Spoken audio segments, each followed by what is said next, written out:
On November 5th, 2017, at approximately 1:03 a.m., Officer Jaimie Cox with the Rockford Police Department in full uniform and driving a fully marked Rockford Police Squad attempted to conduct a traffic stop on a white 1994 Chevy S10 pickup truck.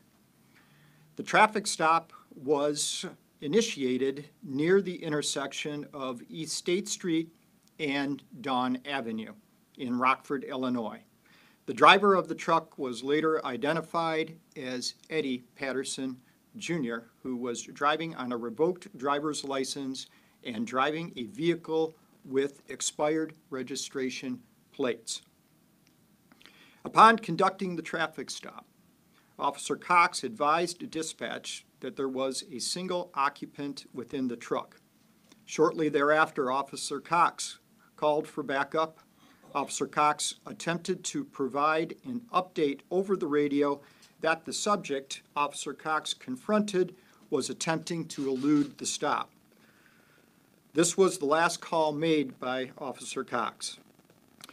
After a review of the investigative materials, it showed that Officer Cox was inside the open driver's door of the vehicle when Eddie Patterson drove off.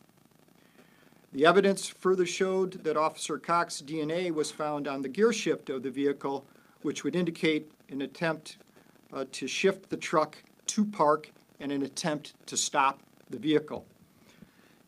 This incident, as I mentioned, was investigated by the Winnebago Boone County Integrity Task Force, and it was subsequently reviewed by the Winnebago County State's Attorney's Office.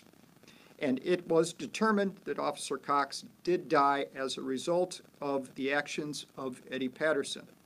It is further determined that Eddie Patterson died as a result of Officer Cox's use of deadly force, and that use of deadly force was justified.